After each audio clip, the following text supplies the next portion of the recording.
الحمد لله والصلاة والسلام على رسول الله وعلى آله وأصحابه ومن تبعهم بإحسان إلى يوم الدين. أما بعد فأعوذ بالله من الشيطان الرجيم. بسم الله الرحمن الرحيم. هو الذي أرسل رسوله بالهدى ودين الحق ليظهره على الدين كله ولو كره المشركون. صدق الله. آمنت بالله.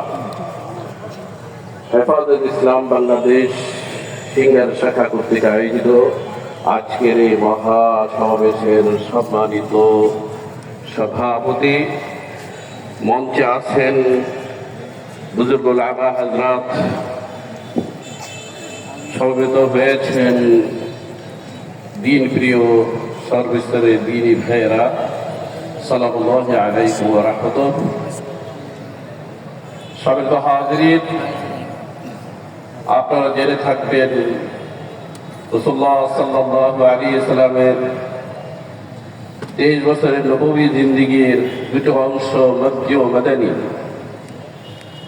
আল্লাহ সুবহানাহু ওয়া তাআলা বড় ইহসান আর দয়া করেছেন আমাদের প্রতি।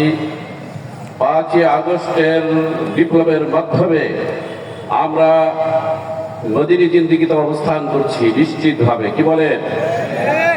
আপনারা আরো জেনে থাকবেন সাইয়্যিদনা ওমর ইবনে খাত্তাব রাদিয়াল্লাহু তাআলা ইসলাম গ্রহণের পর ইসলামের পট পরিবর্তন হয়। ঠিক আমরা আমাদের মাঝে শেখুল হাদিস ইবনে শেখুল হাদিস আল্লামা মামুনুল হক আছেন। অতএব আমরা নতুন এক স্লোগান তুলব, রাজপথে হেফাজত, কায়েম হবে শরিয়াত ইনশাআল্লাহ। এই আবেদন রেখে শেষ করছি। ওয়া আখিরু দাওয়ানা আলহামদুলিল্লাহি রাব্বিল আলামিন।